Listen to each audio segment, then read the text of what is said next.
So guys मैंने आपको ये क्वेश्चन दिया था, जिन लोगों ने ट्राई किया था उनको काफी चीजें समझ में आई होंगी, एटलीस्ट फ्लो तो समझ में आया होगा कि इसको हमें अटेम्प्ट कैसे करना है। नाउ मैं क्या कर रहा हूँ, इस क्वेश्चन को बड़ी क्विकली सॉल्व कर रहा हूँ, जल्दी जल्दी बोलता जाऊंगा, किसी को कहीं पर भी डाउट हो पूछ लीजिएगा। चलिए स्टार्ट करते हैं। सबसे पहले क्या दिया, फॉर्मेट बना लेंगे। तो फॉर्मेट हमें पता है हमें कैसे बनाना है। कंपनी का नाम क्या, सोलार पावर लिमिटेड, तो हम यहाँ पे लिख लेंगे सोलार पावर लिमिटेड। यहाँ पे लिख लेंगे कैश फ्लो स्टेटमेंट और यहाँ पर लिखेंगे फॉर द ईयर एंडेड, जो भी दिया होगा 31 मार्च, बाद में देख लूंगा मैं। यहाँ पे पर्टिकुलर यहाँ पे लिखेंगे सबसे पहले cash flow from operating activities, फिर मैं उसके जस्ट नीचे क्या लिखूंगा, नेट प्रॉफिट, फिर यहाँ पर लिखूंगा plus non operating non cash expenses. ठीक, 1 2 3 4 5 6, 7वीं लाइन में क्या लिखूंगा, minus non operating operating profit before working capital changes. यहाँ पे 6 लाइनें छोड़ देंगे, इधर लिख लेंगे second cash flow from investing activities. यहाँ पे लिख लेंगे थर्ड, 5 लाइन छोड़ देंगे, थर्ड लिख लेंगे cash flow from financing activities. इतना प्रिपेयर करने के बाद हम अपने क्वेश्चन को स्टार्ट करेंगे। चलिए फर्स्ट देखिए क्या दिया हुआ है, share capital. Share capital increase हो रही है 2 लाख रुपीज से। फाइनेंसिंग एक्टिविटी है, फाइनेंसिंग एक्टिविटी में आएंगे, लिखेंगे इशू ऑफ शेयर कैपिटल, यहाँ पे लिख लेंगे हम लोग 2 लाख प्लस में हो रही है। फिर क्या दिया हुआ, रिजर्व एंड सरप्लस, इसमें नोट दिया हुआ है। रिजर्व एंड सरप्लस के नोट में आए तो पी एंड एल का बैलेंस दिया है, current year minus previous year, 6 lakh minus 4 lakh, तो 2 लाख रुपीज का नेट प्रॉफिट हो गया। उसके बाद long term borrowings, long term borrowings में कोई डिटेलिंग हमें दी नहीं हुई है, तो होगा तो फाइनेंसिंग एक्टिविटी इंक्रीज हो रहा है, कितने से इंक्रीज हो रहा है, 1,40,000 से, तो मैं यहां पे लिख लूंगा increase in long term borrowings 1,20,000 नहीं 40,000, क्रॉस चेक कर लूं, 1,40,000 यस। उसके बाद करंट लायबिलिटीज, ट्रेड पेबल है, इसका हंसना रोना करना है, तो वर्किंग कैपिटल के नीचे आएंगे और सबसे पहले यहां पर लिखेंगे डिक्रीज इन ट्रेड पेबल्स। अब decrease in trade payable, liability reduce हो रही है, हंसने की बात है, लेकिन हम रोएंगे, कितने से रोएंगे, डिफरेंस अमाउंट, कितना डिफरेंस है, 408 माइनस 358,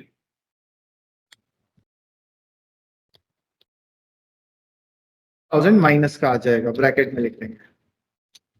उसके बाद क्या दिया हुआ है, शॉर्ट टर्म प्रोविजन। अब गाइज मैंने आपको क्या बोला कि शॉर्ट टर्म प्रोविजन, अगर कभी भी क्वेश्चन में शॉर्ट टर्म प्रोविजन की कोई इंफॉर्मेशन नहीं दी है तो आप ऑलवेज उसको प्रोविजन फॉर टैक्स ही मानेंगे।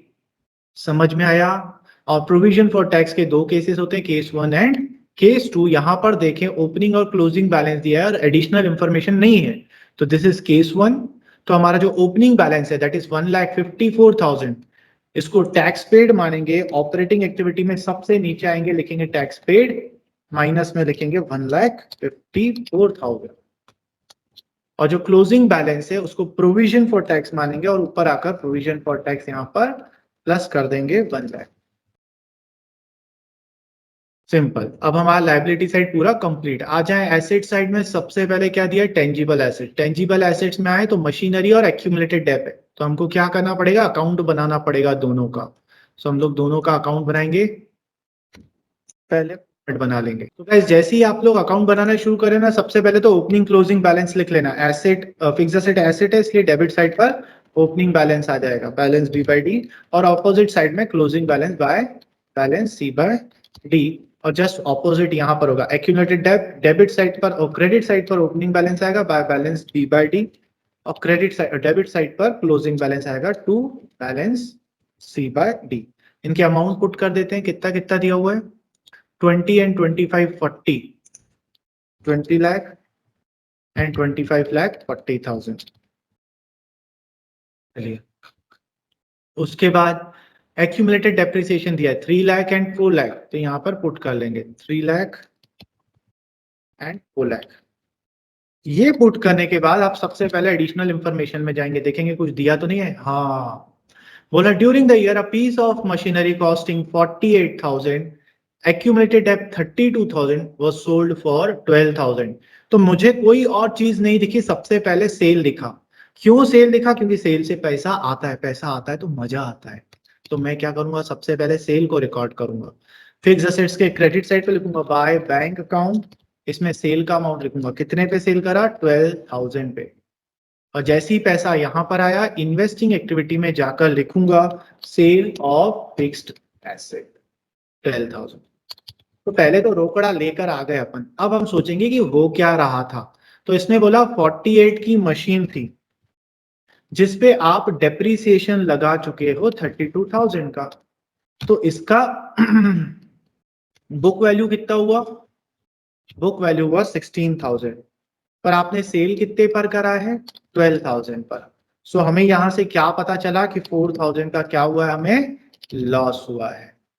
तो जैसे ही लॉस हुआ, जाऊंगा फिक्स असेट्स के क्रेडिट साइड पर, यहां लिखूंगा by statement of profit and loss 4,000, और इस लॉस को ऑपरेटिंग एक्टिविटी में यहां पर प्लस कर दूंगा, loss on sale of asset 4,000। ये मैं पास क्यों कर रहा हूं, क्योंकि आपका होमवर्क था, सिर्फ आपके रेफरेंस के लिए बता रहा हूं।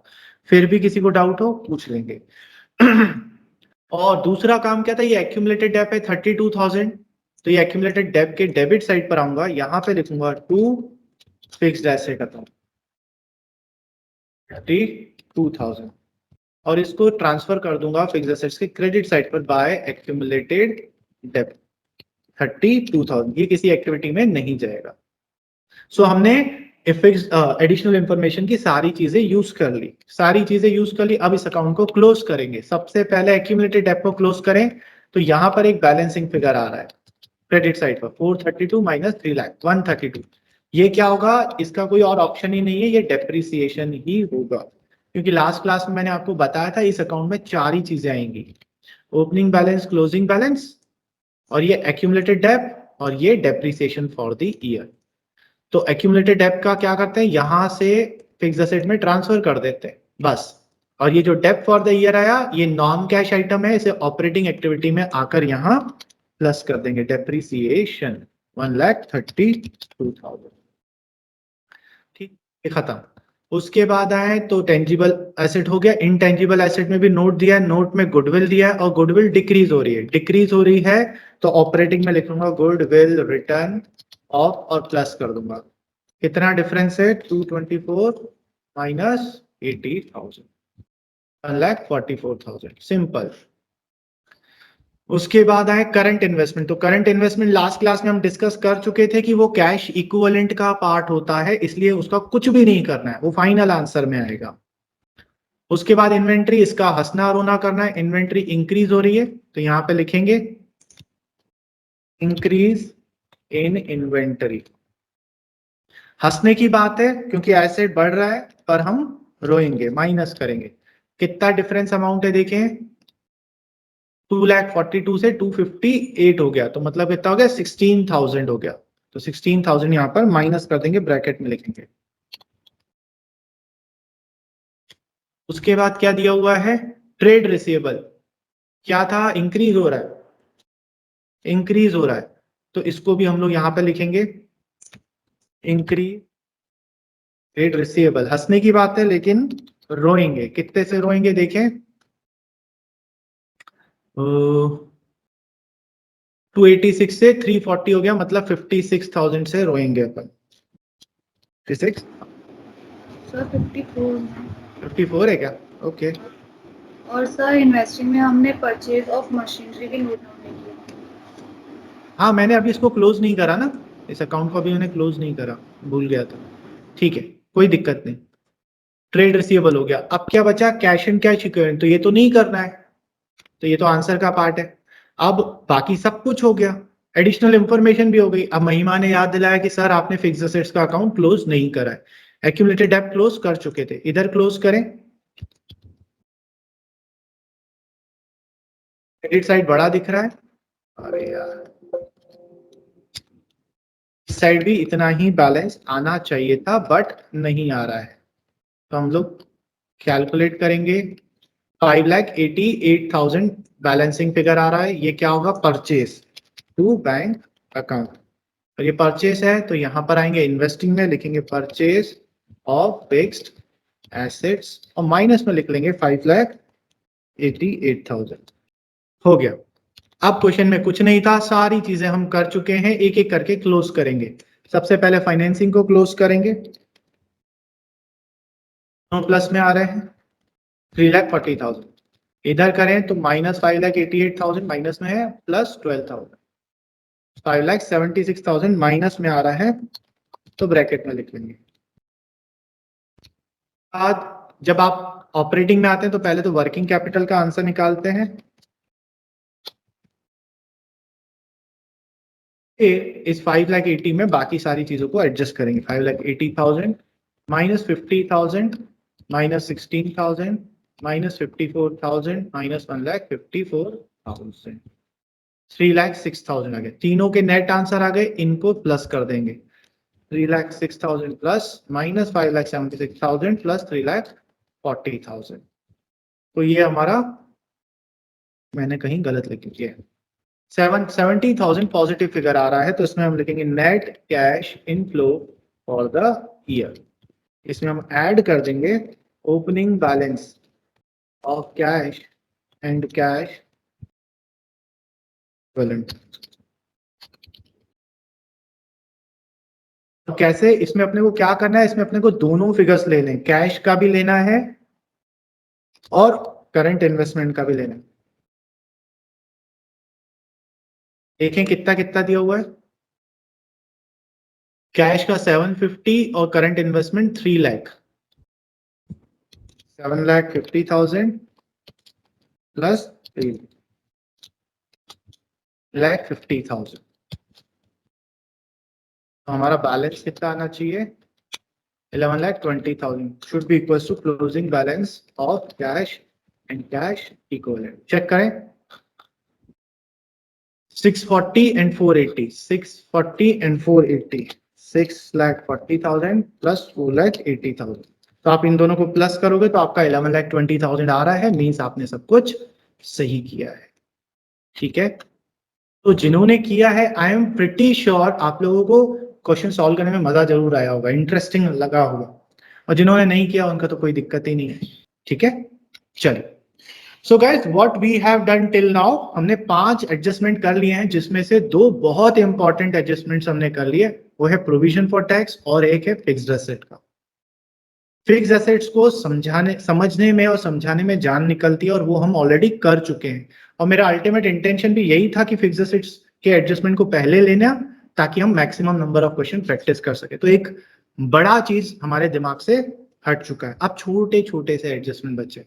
चलिए, so what we have done, interest on debenture, second general reserves, third goodwill, fourth क्या किया था अपन ने, provision for tax, and fifth fixed assets. अब अपन क्या करते हैं, अब अपन सिक्स्थ एडजस्टमेंट अपना शुरू कर रहे हैं, जिसको अपन क्या बोलते हैं, प्रपोज्ड डिविडेंड। तो मैं थोड़ा सा जूम इन कर लेता हूं, प्रपोज्ड डिविडेंड। तो पता है प्रपोज्ड डिविडेंड क्या होता है, एनीवन?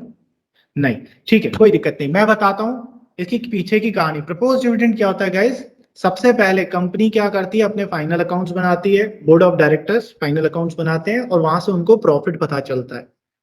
तो वो क्या करते हैं, वो अपने शेयर होल्डर्स को प्रपोज करते हैं कि भैया हमारी कंपनी का इतना प्रॉफिट हुआ है, हमारी कंपनी राइट नाउ इस लायक है कि हम 10% डिविडेंड दे सकते हैं, डिक्लेयर कर सकते हैं। इसको बोलते हैं propose dividend. Mean board of directors are proposing to shareholders कि हम 10% दे सकते हैं। फिर shareholder board of directors के प्रपोजल्स को अगर एग्री कर देते हैं तो डिविडेंड डिक्लेयर हो जाता है, और डिक्लेयर होने के बाद पे हो जाता है। तो सबसे पहले क्या होता है, कहानी क्या होती है, बोर्ड ऑफ डायरेक्टर्स प्रपोज करते हैं, प्रपोज द डिविडेंड। ठीक, उसके बाद क्या करते हैं शेयर होल्डर्स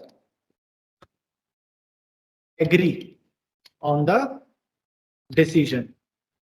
तो इस जगह पर क्या होता है, यहां पर जो डिविडेंड की बात हो रही है, जब बोर्ड ऑफ डायरेक्टर्स बात कर रहे हैं उसको हम बोलते हैं प्रपोज्ड डिविडेंड, और यहां क्या होता है, डिक्लेयर हो जाता है, डिक्लेयर्ड डिविडेंड, और फिर उसके बाद डिविडेंड पे हो जाता है।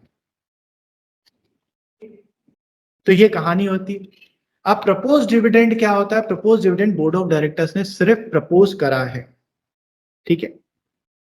तो प्रपोज डिविडेंड के बारे में क्या बोल दिया गया कि propose dividend is a contingent liability.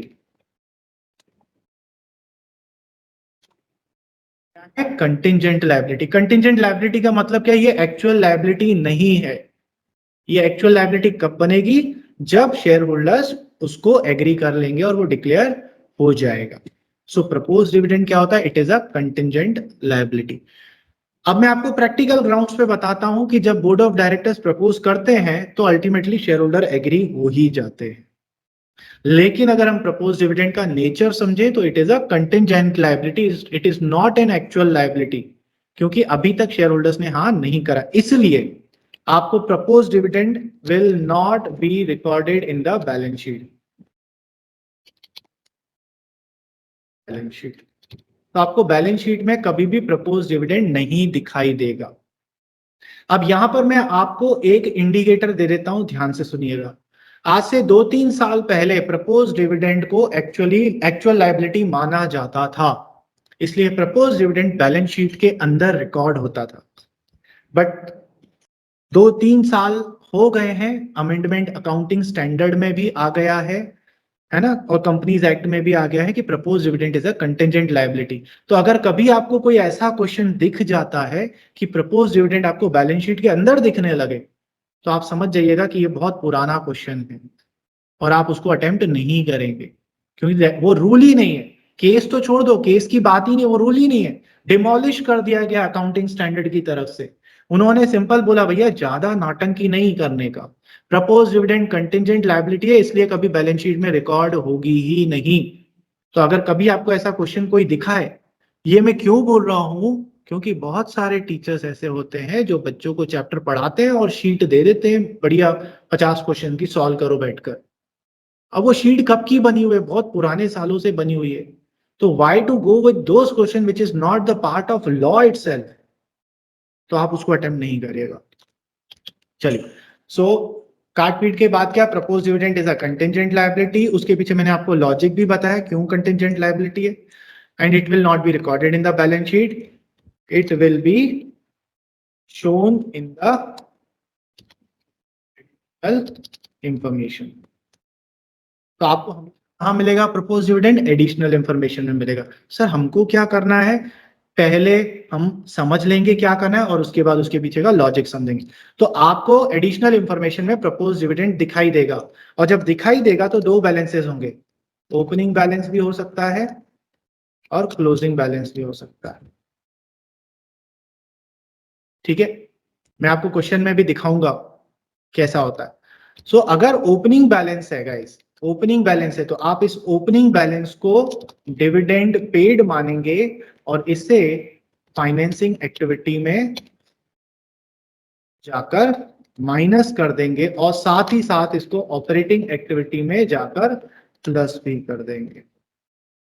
Sir ऐसा क्यों करेंगे, लॉजिक पे अभी हम आएंगे, पहले आप समझ लीजिए। ओपनिंग बैलेंस है, ओपनिंग बैलेंस को हम डिविडेंड पेड मानेंगे और उसको क्या करेंगे, ऑपरेटिंग में प्लस, फाइनेंसिंग में माइनस।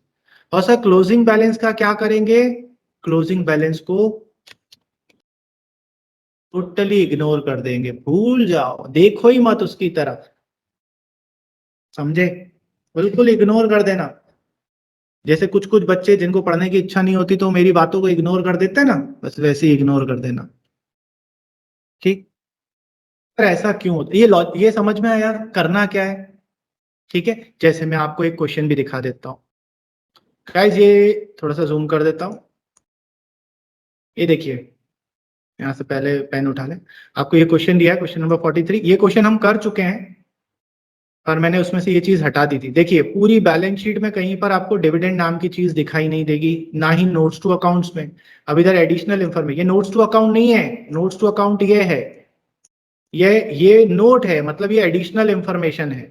बोला proposed dividend on equity for the year 31 March 2019 and 19 और 20, ये ओपनिंग बैलेंस है 19 वाला, और ये 20 वाला क्या है, ये क्लोजिंग बैलेंस है। तो ओपनिंग 39,000 है, क्लोजिंग 45,000 है। तो आपको क्या करना है, क्लोजिंग वाले को तो टोटली इग्नोर कर देना है, और ये जो 39,000 है इसको आप क्या करेंगे, ऑपरेटिंग में प्लस भी कर देंगे और फाइनेंसिंग में माइनस भी कर देंगे। इस 45 का हमें कुछ नहीं करना है। समझ में आया? आप शीट पर आ जाते हैं। तो गाइज ये तो आपने देख लिया करना क्या है, लेकिन सर इसके पीछे लॉजिक क्या है? गाइज लॉजिक सिंपल है, मैंने आपको क्या बोला, बोर्ड ऑफ डायरेक्टर प्रपोज करते हैं और उसको फिर शेयर होल्डर एग्री करते हैं तो वो डिक्लेयर हो जाता है और फिर पे हो जाता है। और मैंने आपको क्या बोला, प्रैक्टिकली जो प्रपोज हुआ है वो डिक्लेयर हो ही जाता, एग्री हो ही जाता है और पेड हो ही जाता है। तो जो पिछले साल डिविडेंड प्रपोज हुआ था वो इस साल पे होगा, क्योंकि प्रपोज कब होता है, ईयर एंड पर ही होता है। तो ईयर एंड पर प्रपोज हुआ होगा और उसका एक्चुअल पेमेंट तो करंट ईयर में हुआ होगा ना, हमें तो कैश देखना है किस साल गए। तो जो ओपनिंग बैलेंस है वो लास्ट ईयर का प्रपोज डिविडेंड है, और क्योंकि क्वेश्चन में कुछ बोला नहीं है इसका मतलब वो इस साल पे हो ही गया होगा। इसलिए हम क्या करते हैं, ओपनिंग बैलेंस को डिविडेंड पेड मान लेते हैं, और क्योंकि ये आउटफ्लो है फाइनेंसिंग एक्टिविटी में माइनस कर देते हैं। और ऑपरेटिंग एक्टिविटी में प्लस क्यों करते हैं, क्योंकि ये नॉन ऑपरेटिंग आइटम है, non operating item. Net profit से माइनस हो गया होगा, क्योंकि ये भी तो एक तरीके का एक्सपेंस है, माइनस तो हुआ ही होगा, पर हम इसको प्लस कर देंगे since it is non operating item. एक मिनट हर्षिता, इसको ऑपरेटिंग एक्टिविटी में प्लस कर देंगे, और क्योंकि ये फाइनेंसिंग का आइटम है इसलिए फाइनेंसिंग में जाकर माइनस कर देंगे। और सिर्फ क्लोजिंग बैलेंस को आपने टोटली क्यों इग्नोर किया, क्योंकि क्लोजिंग बैलेंस का मतलब क्या, इस साल में मैंने प्रपोज किया है, तो प्रपोज करने से तो हमारे बिजनेस पे कोई इफेक्ट होता ही नहीं है। तो कोई हो सकता है बोलेगा सर नॉन कैश आइटम है, मैं बोलूंगा हाँ नॉन कैश आइटम है। तो सर नॉन कैश आइटम को तो प्लस करते हैं ना हम, तो मैं ये बोलूंगा बेटा प्रपोज डिविडेंड कंटिंजेंट लायबिलिटी, ये रिकॉर्ड ही नहीं हुआ होगा, मतलब वो ना तो माइनस हुआ है ना तो प्लस हुआ है, इसलिए इसको कुछ करना ही नहीं। वो तो सिर्फ बातचीत हुई थी कि हाँ हम प्रपोज कर सकते हैं, इसलिए क्लोजिंग बैलेंस की कोई अकाउंटिंग एंट्री पास ही नहीं हुई है, वो बुक्स में रिकॉर्ड ही नहीं हुआ है, तो ना उसे प्लस करना है ना उसे माइनस करना है, टोटली इग्नोर। जबकि ओपनिंग बैलेंस क्या है, लास्ट ईयर प्रपोज हुआ होगा तो इस साल पक्का पे हो गया होगा, इसलिए फाइनेंसिंग से माइनस और ऑपरेटिंग में प्लस। ठीक है, क्लियर है logic? So let's cut it short. हमको क्या करना है, प्रपोज डिविडेंड के कोई केसेस नहीं है। कोई अगर आपको प्रपोज डिविडेंड का कोई और भी एडजस्टमेंट बताए ना, मतलब वो कहीं ना कहीं पुराने सालों का बता रहा है। Right now simple thing is accounting standard says, accounting standard का नाम भी बता देता हूं, अकाउंटिंग स्टैंडर्ड नंबर 4 जो ये बोलता है कि propose dividend is a contingent liability, therefore वो बैलेंस शीट में रिकॉर्ड नहीं होगा। और जो ओपनिंग बैलेंस है उसे डिविडेंड पेड मानकर ये कर देंगे फाइनेंसिंग में माइनस, ऑपरेटिंग में प्लस, और क्लोजिंग बैलेंस को टोटली इग्नोर कर देंगे। ठीक है, और अगर क्वेश्चन में एक ही बैलेंस दिया हुआ है तो आप देख लेना कि वो ओपनिंग बैलेंस है कि क्लोजिंग बैलेंस है, मतलब वो लास्ट ईयर का डिविडेंड दिया है कि करंट ईयर का दिया है। अगर करंट ईयर का है तो टोटली इग्नोर कर देना, कुछ नहीं करना है, और लास्ट ईयर का है तो प्लस भी करना है माइनस भी करना है। ठीक, चलिए ये हो गया प्रपोज डिविडेंड की कहानी। अब प्रपोज डिविडेंड से रिलेटेड ही दूसरा कॉन्सेप्ट है इंटरिम डिविडेंड, हिंदी में बोलते हैं मध्यांतर डिविडेंड। मतलब जनरली क्या होता है, डिविडेंड कब डिक्लेयर होता है, ईयर एंड पे। ईयर एंड पे आपके प्रॉफिट्स पता चलते हैं तो डिक्लेयर होता है। तो जो प्रपोज डिविडेंड होता है वो फाइनल डिविडेंड होता है, जो प्रपोज डिविडेंड होता है वो फाइनल डिविडेंड होता है। इंटरिम डिविडेंड क्या होता है, दो बैलेंस शीट डेट के बीच में, मतलब साल के बीच में ही कंपनी को पता नहीं क्यों लगा यार अब अपने पास प्रॉफिट बहुत हो गए, चलो डिविडेंड डिक्लेयर कर देते हैं, तो साल के बीच में वो क्या करते हैं, फिर वो प्रपोज नहीं करते। इंटरिम डिविडेंड कभी प्रपोज नहीं होता, वो तो सीधा बोर्ड ऑफ डायरेक्टर्स के पास पावर रहती है, वो बोलते हैं हमने डिक्लेयर कर दिया अपनी तरफ से, ले जाओ हमारी तरफ से डिविडेंड। ठीक है, तो इंटरिम डिविडेंड का कोई ओपनिंग बैलेंस क्लोजिंग बैलेंस होता ही नहीं है, क्योंकि वो तो पेड हो गया, तो बैलेंस बचने की बात ही नहीं होती। तो इंटरिम डिविडेंड आपको कहां मिलेगा, इन द एडिशनल इंफॉर्मेशन दिखेगा, ये कभी भी ये भी आपको बैलेंस शीट में नहीं दिखेगा। और इसका ना कोई ओपनिंग बैलेंस होता है ना कोई क्लोजिंग बैलेंस होता है, सिंगल अमाउंट होगा। और उस सिंगल अमाउंट को आप सिंपल क्या करेंगे, फाइनेंसिंग में माइनस, ऑपरेटिंग में प्लस। लॉजिक क्या है फाइनेंसिंग में माइनस करने का, क्योंकि डिविडेंड फाइनेंसिंग एक्टिविटी है, आउटफ्लो है, माइनस कर देंगे। और क्योंकि ये नॉन ऑपरेटिंग आइटम है इसलिए प्रॉफिट में जाके प्लस कर देंगे, पहले माइनस हो गया होगा अब प्लस कर देंगे। कोई डाउट? सही है, एडिशनल इंफॉर्मेशन में क्यों है? क्योंकि बेटा देखो बैलेंस शीट में वो चीज दिखाई देती है जिसका बैलेंस बच गया हो, जो इनकम्प्लीट होता है, जिसका कुछ बैलेंस बच गया हो। किसी चीज का अगर बैलेंस बचे, अच्छा मुझे बताओ एक्सपेंसेस क्यों नहीं दिखाई देते बैलेंस शीट में? क्योंकि उसका बेनिफिट हमें रिसीव हो चुका होता है, ठीक है ना। वो ट्रांजेक्शन इस साल का था, खत्म हो गया, कहानी खत्म। ऐसे ही इंटरिम डिविडेंड क्या होता है, करंट ईयर का में ही आप डिक्लेयर करके पे भी कर देते हो, तो उसका कोई बैलेंस बचेगा ही नहीं, इसलिए वो बैलेंस शीट में दिखेगा ही नहीं, ठीक है। चलिए तो सिंपल है इंटरिम डिविडेंड, ठीक। अब छोटा सा एक और, ये 7th नंबर था, और उसके बाद हम एक क्वेश्चन करेंगे, सिक्योरिटीज प्रीमियम रिजर्व्स। सिक्योरिटीज, इसको ध्यान से सुनिएगा, सिक्योरिटीज प्रीमियम रिजर्व, जिसको हम शॉर्टकट में क्या बोलते हैं, एसपीआर। तो पहले बात तो ये समझ लें कि ये होता क्या है, ठीक। सबसे पहले वर्ड क्या दिया हुआ है, सिक्योरिटीज, प्रीमियम और रिजर्व। सिक्योरिटीज क्या होते हैं, सिक्योरिटीज का मतलब होता है शेयर्स एंड डिबेंचर्स, इनको अपन सिक्योरिटीज बोलते हैं। प्रीमियम का मतलब क्या होता है, प्रीमियम का मतलब होता है extra amount. Sir extra amount मतलब, गाइज हमारी कंपनी का जो शेयर होता है या डिबेंचर होता है, उसकी एक वैल्यू होती है, ओरिजिनल वैल्यू होती है, जिसको हम बोलते हैं फेस वैल्यू। फेस वैल्यू का मतलब क्या होता है, ओरिजिनल वैल्यू ऑफ शेयर और डिबेंचर, ठीक है। एक फेस वैल्यू होती है, फेस वैल्यू मतलब स्टार्टिंग वैल्यू, ओरिजिनल वैल्यू, और एक दूसरी होती है मार्केट वैल्यू। मार्केट वैल्यू का मतलब क्या होता है, मार्केट में वो कितने पर बिक रहा है, ठीक है। तो जरूरी नहीं अगर आपका शेयर 10 रुपए का है तो मार्केट में 10 रुपए का ही बिक रहा होगा, ठीक है। It all depends on demand and supply, जिसके कारण उसकी प्राइस फ्लक्चुएट होती है। तो गाइज अगर आपका शेयर 10 रुपए का है और आपने अगर उसको 14 रुपीज में बेचा है, तो जो 4 रुपीज एक्स्ट्रा है ना, उसको हम बोलते हैं प्रीमियम। और इस 4 रुपीज का जो प्रीमियम है, जो एक्स्ट्रा अमाउंट है ना, देखो ये आया क्यों, क्योंकि आपने क्या किए होंगे, शेयर्स को इशू करा होगा। शेयर को इशू करा, 10 रुपए का शेयर 14 रुपीज पे इशू करा। तो ये जो एक्स्ट्रा अमाउंट आता है ना, वो शेयर कैपिटल का पार्ट नहीं होता, वो सिक्योरिटीज प्रीमियम रिजर्व का पार्ट हो जाता है। मतलब जो मेरे पास पैसा आया ना, 10 रुपए का शेयर जो मैंने 14 पे बेचा, मैं क्या बोलूंगा कि शेयर कैपिटल 10 रुपए का है, और बाकी जो 4 रुपए है उसे मैं सिक्योरिटीज प्रीमियम रिजर्व में डाल दूंगा। सो आज के बाद से जब भी आप ये वर्ड देखो ना, सिक्योरिटीज प्रीमियम रिजर्व, तो इसका मतलब आप क्या समझ जाना कि आपने करंट ईयर में पक्का कुछ शेयर्स को इशू करा होगा, वो भी ज्यादा प्राइस पर इशू करा होगा, और ये जो एक्स्ट्रा प्राइस है यही एसपीआर है, ठीक है। तो हमें क्या समझ में आया, यहां से हमें ये समझ में आया that SPR is related to issue of shares और डिबेंचर्स। अब शेयर्स और डिबेंचर्स कौन सी एक्टिविटी में आते हैं, फाइनेंसिंग एक्टिविटी में आते हैं ना, इसलिए आप क्या करेंगे, एसपीआर भी एक फाइनेंसिंग एक्टिविटी का पार्ट रहता है। तो जो मैंने इतना बड़ा भाषण दिया उसका अल्टीमेट जिस्ट क्या है कि एसपीआर फाइनेंसिंग एक्टिविटी का पार्ट है। सर ये तो आपने बता दिया, पर इसका करना क्या कैश फ्लो में, आइए देखें।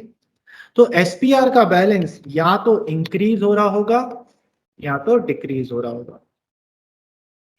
अगर इंक्रीज हो रहा है मतलब आपने करंट ईयर में पक्का शेयर्स इशू करे होंगे, शेयर इशू करे होंगे, तो आपका इनफ्लो हुआ होगा, तो आप क्या करेंगे, फाइनेंसिंग एक्टिविटी में जाकर प्लस कर देंगे, और क्या लिखेंगे, आप लिखेंगे issue of share at premium. और सर अगर डिक्रीज हो रहा हो, डिक्रीज हो रहा हो तो वो आपके सिलेबस का पार्ट ही नहीं है। मतलब आपको ऐसा क्वेश्चन नहीं दिखेगा जहां पर एसपीआर डिक्रीज हो रहा हो। अगर कोई ऐसा क्वेश्चन है, बुक में एक क्वेश्चन है ऐसा जिसमें एसपीआर डिक्रीज हो रहा हो, वो क्यों है, वो सिर्फ आपको कुछ दूसरे आइटम का कॉन्सेप्ट समझाने के लिए बताया है। But the reduction of SPR, ये आपकी टीएस ग्रेवाल में साफ साफ लिखा हुआ है, reduction in SPR is not will not be tested in the cash flow statement. इसके पीछे लॉजिक क्या है, ये लॉजिक मैं आपको कब बताऊंगा, जब हम शेयर कैपिटल वाला चैप्टर करेंगे ना, तब बताऊंगा। वहां पर इसको मजा आ जाएगा वो चैप्टर पढ़ने में, तो उत्ते उड़ जाते हैं, चिंता नहीं मैं हूं। सो क्या याद रखना है, एसटीआर, एसटीआर अगर इंक्रीज हो रहा है फाइनेंसिंग एक्टिविटी में प्लस करना है, और डिक्रीज हो रहा है तो वो होगा ही नहीं, वो आपको नहीं दिया होगा 100% श्योर। ठीक है, समझ में आया? हमने टोटल कितने एडजस्टमेंट कर लिए हमने गाइस? 8 कर लिए। तो ये आज छोटे छोटे मैंने आपको 3 समझाए, प्रपोज डिविडेंड, इंटरिम डिविडेंड। तो प्रपोज डिविडेंड और इंटरिम डिविडेंड इन दोनों का एडजस्टमेंट सेम ही है, फाइनेंसिंग में माइनस, ऑपरेटिंग में प्लस। एसपीआर अगर इंक्रीज हो रहा है तो फाइनेंसिंग में प्लस, डिक्रीज नहीं होगा। ठीक है, कोई डाउट किसी को गाइस? एक क्वेश्चन सॉल्व करें। चलिए आइए क्वेश्चन सॉल्व करते हैं, तब तक आप फॉर्मेट बना लीजिए अपनी कॉपी में। एक बहुत ही बढ़िया क्वेश्चन मिला है, इसमें बहुत सारे कॉन्सेप्ट टेस्ट हो जाएंगे अपने। आइए गाइस इस क्वेश्चन को रीड करते हैं हम लोग साथ में, क्या बोल रहा है। सो बोल रहा है prepare a cash flow statement. सबसे पहले शेयर कैपिटल दिया है, शेयर कैपिटल में नोट दिया है, नोट नंबर 1। नोट नंबर 1 में आए तो देखिए अब अपने को दो कैपिटल दी हुई है, एक इक्विटी कैपिटल भी दी हुई है और एक प्रेफरेंस भी दी हुई है, और प्रेफरेंस के आगे यहाँ पर ये परसेंटेज भी दिया हुआ है, देखते हैं। फिर रिजर्व एंड सरप्लस में नोट 2 दिया है, नोट 2 में आए तो देखिए एसपीआर भी दिया है, जनरल रिजर्व भी दिया है, पी&एल भी दिया है, कोई दिक्कत नहीं, हमें आता है। फिर ट्रेड रिसीवेबल हंसना रोना, शॉर्ट टर्म प्रोविजन नोट दिया हुआ है, नोट में लिखा हुआ है प्रोविजन फॉर टैक्स, नहीं भी लिखा होता तो भी ये प्रोविजन फॉर टैक्स ही होता। फिर नॉन करंट एसेट्स में आए, टेंजिबल एसेट्स, टेंजिबल एसेट्स में यहां पर देखिए एक्यूमुलेटेड डेप्ट नहीं दिया है गाइस। अब इस क्वेश्चन में एक्यूमुलेटेड डेप्ट नहीं दिया है, तो सर क्या अकाउंट नहीं बनेगा? बनेगा। क्यों बनेगा? क्योंकि हमको एडजस्टमेंट दिया हुआ है। ठीक है, ये एडजस्टमेंट दिया हुआ है। उसके बाद आ जाए इनटेंजिबल एसेट्स, गुडविल दिया हुआ है, हमें आता है। Current investment cash and cash equivalent का पार्ट होता है। इन्वेंट्री हंसना रोना, ट्रेड रिसीवेबल हंसना रोना, ये आंसर। ठीक, इधर आ जाए एडिशनल इंफॉर्मेशन में, तो प्रपोज डिविडेंड दिया हुआ है, अभी हमने सीखा है। एक मशीन का एडजस्टमेंट दिया हुआ है, डेप्रीसिएशन, इंटरिम डिविडेंड भी दे दिया, इनकम टैक्स पेड भी दे दिया। अब क्वेश्चन सॉल्व करेंगे। ठीक है, फॉर्मेट बना लीजिए, मैं भी बना लेता हूँ। मेरा फॉर्मेट बन गया, करे साथ में? चलिए आइए साथ में करते हैं, 1 बाय 1। सबसे पहले क्या दिया हुआ है हमको? शेयर कैपिटल दिया हुआ है। शेयर कैपिटल के नोट नंबर 1 में आए, नोट नंबर 1 में आए तो क्या लिखा हुआ है? इक्विटी शेयर कैपिटल इंक्रीज हो रहा है गाइस, इंक्रीज हो रहा है तो हम क्या करेंगे? फाइनेंसिंग एक्टिविटी में आएंगे, issue of equity share capital 1 lakh plus. ठीक है, कोई डाउट हो पूछ लीजिएगा। उसके बाद क्या है? प्रेफरेंस शेयर, ये परसेंटेज को बाद में देखेंगे, पहले तो देखिए क्या हो रहा है। 1,50,000 था, 1 लाख हो गया, डिक्रीज हो गया। डिक्रीज हुआ मतलब रिडीम हुआ है, रीपेमेंट हुआ है, तो फाइनेंसिंग एक्टिविटी में आएंगे, यहाँ पे लिखेंगे redemption of preference share capital, और माइनस में लिख लेंगे 50,000। ठीक, सर ये जो परसेंटेज दिया है उसका क्या करेंगे? गाइस ये परसेंटेज का सेम इंटरेस्ट ऑन डिबेंचर की तरह एडजस्टमेंट होगा, ऑपरेटिंग में प्लस, फाइनेंसिंग में माइनस। बस डिफरेंस क्या है, वहां आप इंटरेस्ट ऑन डिबेंचर लिखते थे, यहां प्रेफरेंस डिविडेंड वर्ड लिखोगे, क्योंकि शेयर्स के ऊपर इंटरेस्ट नहीं जाता है, डिविडेंड जाता है। तो हम क्या करते थे? ऑपरेटिंग में प्लस करते थे, फाइनेंसिंग में माइनस करते थे, तो 10% का भी यही करेंगे। सर कैलकुलेशन किस पर होगा? 1,50,000 पर कि 1 लाख पर? सेम वही चीज, अगर कोई इंफॉर्मेशन दी हुई है, नहीं दी है तो ओपनिंग बैलेंस पर, क्लोजिंग डेट दी है तो भी ओपनिंग बैलेंस पर, ओपनिंग डेट दी है तो क्लोजिंग बैलेंस पर। देखें क्या प्रेफरेंस डिविडेंड की कोई भी डेट दी हुई है? नो। तो किस पे करेंगे? Opening balance. ओपनिंग बैलेंस कितना है? 1,50,000, तो 15,000। तो यहां पर मैं लिखूंगा प्रेफरेंस डिविडेंड 15,000 इधर प्लस, और इसको फाइनेंसिंग में माइनस कर दूंगा प्रेफरेंस डिविडेंड।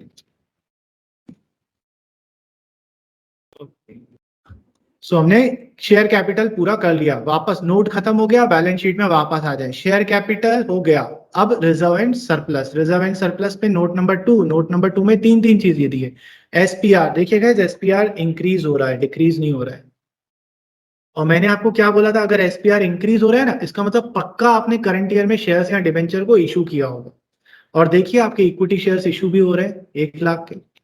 खैर उससे मतलब नहीं, अभी इंक्रीज हो रहा है तो हम क्या करेंगे, जाएंगे फाइनेंसिंग एक्टिविटी में, यहाँ पे लिख लेंगे सिक्योरिटी, यहाँ पे लिखेंगे issue of shares at premium. अगर इतना बड़ा लिखने की इच्छा नहीं हो रही हो तो सिक्योरिटीज प्रीमियम रिजर्व्स लिख लीजिएगा। 10,000 क्यों, क्योंकि इंक्रीज हो रहा है तो पैसा आया होगा। कोई डाउट? उसके बाद जनरल रिजर्व, जनरल रिजर्व भी इजी है, हमने पढ़ा था। अगर इंक्रीज हो रहा है तो ऑपरेटिंग में प्लस, डिक्रीज हो रहा है तो ऑपरेटिंग में माइनस। क्या हो रहा है यहाँ, 30,000 से इंक्रीज हो रहा है तो ऑपरेटिंग में प्लस प्लस कर देंगे, ट्रांसफर टू जनरल रिजर्व्स 30,000। उसके बाद आए, ये पी एंड एल दिया है, पी एंड एल कैसे निकालते हैं, current year minus previous year, 48,000 minus 30,000 तो नेट प्रॉफिट 48,000 माइनस 30,000 18,000 आ गया नेट प्रॉफिट। चलिए आगे बढ़े, तो ये रिजर्व एंड सरप्लस तीनों हो गए, वापस बैलेंस शीट में आ जाते हैं। तो reserve and surplus complete. Current liability में आ जाए ट्रेड पेबल। करंट लायबिलिटी है, हंसना रोना करना है, इंक्रीज हो रहा है तो सबसे पहले इधर वर्किंग कैपिटल के नीचे आएंगे, लिखेंगे इंक्रीज इन ट्रेड पेबल्स। रोने की बात है क्योंकि लायबिलिटी इंक्रीज हो रही है, लेकिन अपन हंसेंगे, प्लस करेंगे। कितना यहां पर 22 एंड 8 30,000 नहीं 40,000, 40,000 से प्लस कर दें। उसके बाद क्या हो रहा है, short term provision. Short term provision हमें पता है प्रोविजन फॉर टैक्स होता है और यहाँ पर लिखा भी हुआ है। और गाइस अगर ध्यान दोगे तो यहाँ टैक्स पेड भी दिया हुआ है। तो ये केस नंबर 2 है। इसमें क्या करना पड़ेगा, वर्किंग नोट में जाकर प्रोविजन फॉर टैक्स का अकाउंट बनाना पड़ेगा। कोई बात नहीं, 4 ही तो आइटम आते हैं अकाउंट में, चलिए बनाए। मैंने ये फॉर्मेट बना लिया। अब जब जब गाइस फॉर्मेट बना लेना तो सबसे पहला काम तो ये सोच लीजिएगा, ये लायबिलिटी है तो इसका ओपनिंग बैलेंस क्रेडिट साइड पर आएगा, by balance b by d. ये आपके लिए लिख लेता हूँ ओपनिंग। अब क्लोजिंग बैलेंस तो ऑपोजिट साइड में आएगा, to balance c by d closing. चलिए देखिए कितना है, ओपनिंग बैलेंस है 40, क्लोजिंग है 50। ये इधर आ गया 40,000, इधर आ गया 50,000। देखिए एडिशनल इंफॉर्मेशन क्या दी है, एडिशनल इंफॉर्मेशन दी है टैक्स पेड। टैक्स पेड किस साइड पे लिखते हैं, डेबिट। तो हम लोग टैक्स पेड को यहाँ पे लिखेंगे debit paid to bank account, क्योंकि हमको यहाँ पर प्रोविजन नहीं दिया हुआ है, हमको यहाँ पर इनकम टैक्स पेड वर्ड दिया हुआ है, टू बैंक लिखेंगे। कितना, 35,000। तो ये 35,000 इधर आया और ये टैक्स पेड है। यहाँ पे लिखने के बाद जाएंगे ऑपरेटिंग एक्टिविटी में, सबसे नीचे यहाँ पर लिखेंगे माइनस टैक्स पेड, ब्रैकेट में लिख लेंगे 35,000। कोई डाउट नहीं? अब क्या करेंगे, इसमें और कुछ तो आएगा नहीं, इसको बैलेंस करें तो दोनों साइड इक्वल नहीं आ रहे, तो यहाँ पर एक बैलेंसिंग फिगर आ रहा है 85,000 माइनस 40,000, 45,000। ये क्या होगा, ये होगा प्रोविजन फॉर टैक्स।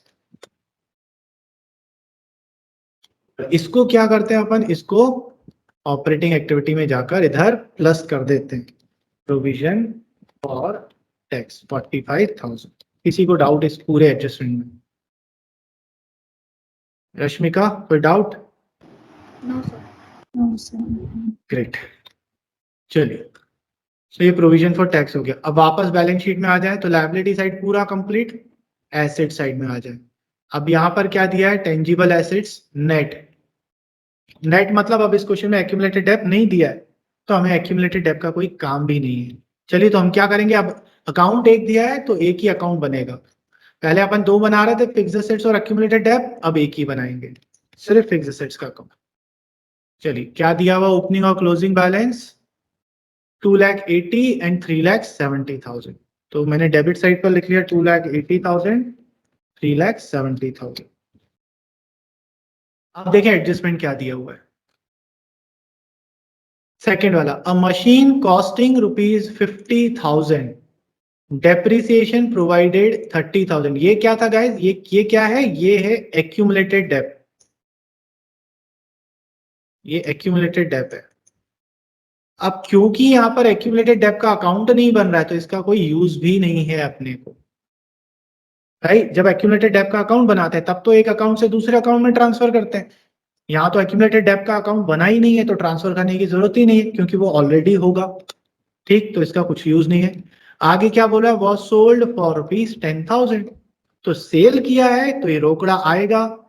यहाँ क्रेडिट साइड पे लिखूंगा बाय बैंक अकाउंट 10,000 और ये सेल का अमाउंट है तो इन्वेस्टिंग एक्टिविटी में जाऊंगा, यहाँ पे लिखूंगा सेल ऑफ टेंजिबल एसेट्स 10,000। किसी को इसमें डाउट?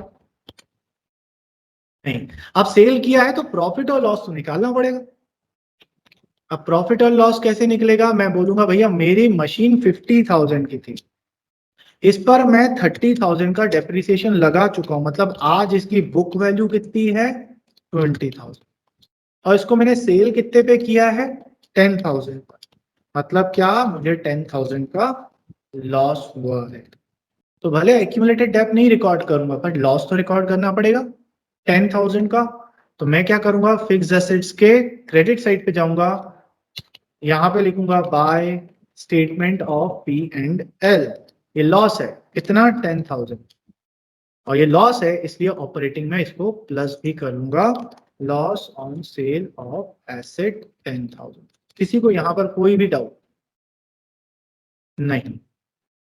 तो ये खत्म हो गया। 30,000 का यूज नहीं था, ये सिर्फ प्रॉफिट एंड लॉस निकालने के काम आया। अकाउंट में इसका कोई यूज नहीं है। क्यों नहीं है? क्योंकि एक्यूमुलेटेड डेप अकाउंट बन ही नहीं रहा है।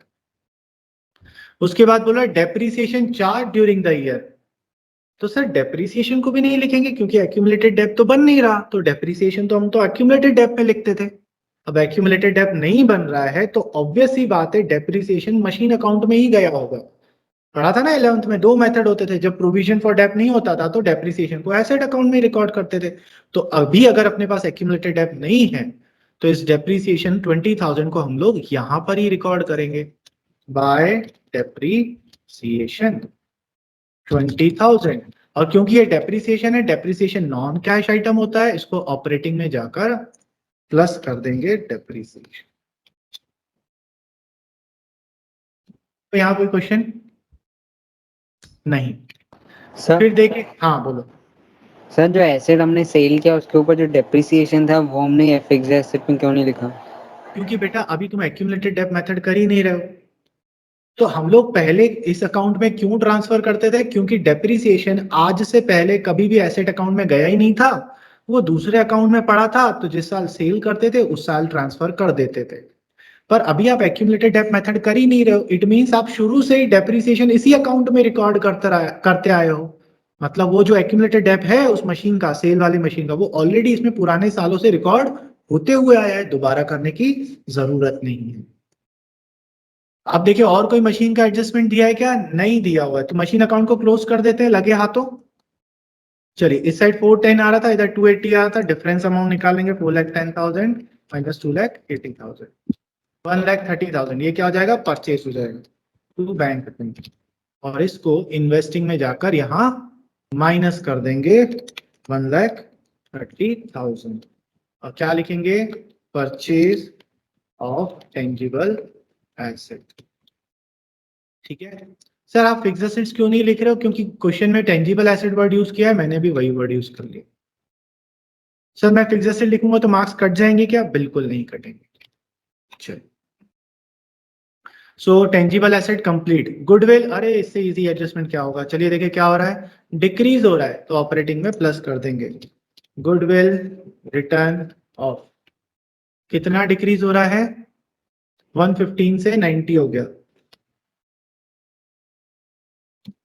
25,000। उसके बाद करंट इन्वेस्टमेंट, ये तो हमें पता है कैश इक्विवेलेंट का पार्ट होता है, तो आंसर में आएगा, इसको छोड़ देते हैं। फिर इन्वेंट्री हंसना रोना करना है, इंक्रीज हो रहा है तो मैं यहां लिख लूंगा सबसे पहले वर्किंग कैपिटल के नीचे इंक्रीज इन इन्वेंट्री। हंसने की बात है क्योंकि एसेट इंक्रीज हो रहा है, लेकिन मैं रोऊंगा, माइनस करूंगा, माइनस ब्रैकेट में लिख लूंगा 82 1000 जो डिफरेंस अमाउंट है 1 लाख से 182 हो गया। ट्रेड रिसीवेबल इसमें कोई चेंज ही नहीं आ रहा, 157 था 157 है, कुछ करने की जरूरत ही नहीं है। फिर कैश इक्विवेलेंट, ये तो आंसर का पार्ट होता है, इसको छोड़ देंगे। तो अब निपट गई। अब आए नोट्स। नोट्स भी ऑलरेडी सारे हो चुके हैं, एडिशनल इंफॉर्मेशन में है, तो ये पहला वाला बच गया, प्रपोज डिविडेंड। मैंने क्या बताया था, क्लोजिंग वाले को टोटली इग्नोर करना है, ओपनिंग वाले को ऑपरेटिंग में प्लस, फाइनेंसिंग में माइनस। देखें प्रपोज डिविडेंड फॉर 2020 एंड 2019, तो पहले क्लोजिंग दिया है बाद में ओपनिंग दिया है, तो 60,000 क्लोजिंग है, इसको इग्नोर कर देंगे। 50,000 ओपनिंग है, इसको यहां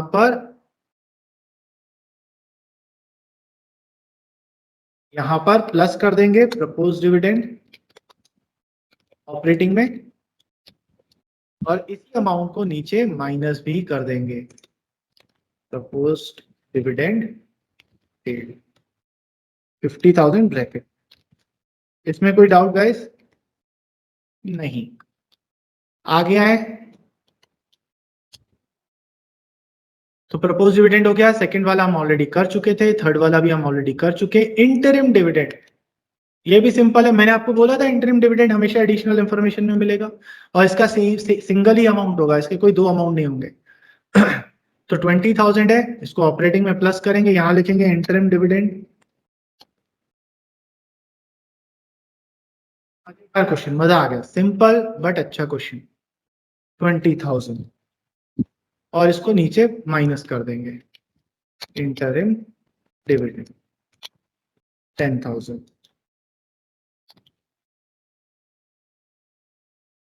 ये अब देखें क्या दिया हुआ है, इनकम टैक्स पेड हम ऑलरेडी कर चुके थे, कहानी खत्म।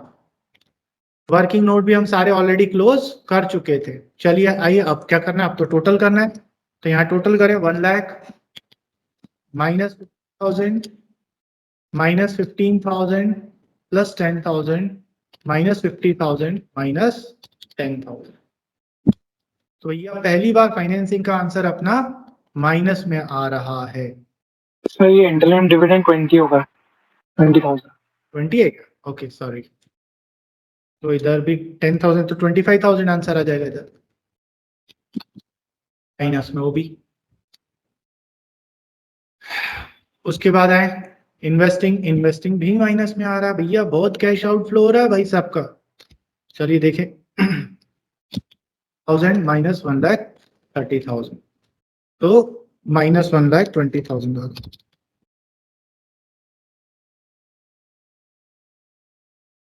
और इधर आ जाए तो ये वर्किंग कैपिटल का आंसर मैं ऑलरेडी निकाल चुका हूं, फॉर्मूला लगा था 233। अब इस 233 में ये चीजें एडजस्ट करेंगे, 233,000 प्लस 40,000 माइनस 82,000 माइनस 35,000, पॉजिटिव आ रहा है 1,56,000। अब नेट आंसर निकालें, 1,56,000 माइनस 1,20,000 माइनस 25,000, 11,000 आ रहा है। इसको हम क्या करेंगे, net cash inflow for the year, इसमें हम ऐड करेंगे opening balance of cash and cash equivalent. अब हमें पता है इसमें करंट इन्वेस्टमेंट भी ऐड करने, देखें 81 के कैश इक्विवेलेंट, 15 का आपका करंट इन्वेस्टमेंट, 81,000 प्लस 15,000 कितना, 96,000 आ जाए। दोनों का टोटल कितना आना चाहिए, 96,000 प्लस 11,000, ये आना चाहिए 1,07,000 क्लोजिंग बैलेंस। चेक कितना है, 91 प्लस 10, वो गड़बड़ है, 8 पेबल्स को चेक करें, 1,22,000, यही गड़बड़ है।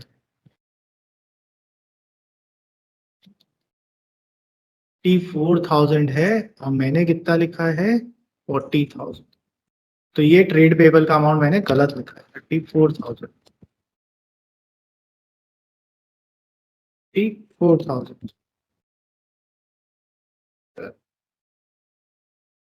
50,000। ठीक है, अब सही हो जाए। सो हमने गलती कहाँ करी थी, हमने ट्रेड पेबल्स का अमाउंट का प्लस माइनस गलत कर दिया था। क्लियर है? So if anybody wants to check it, cross check it, कर लीजिए. Okay guys, तो आज के लिए इतना ही करें. Okay Thank you, guys. sir. Shri Ram.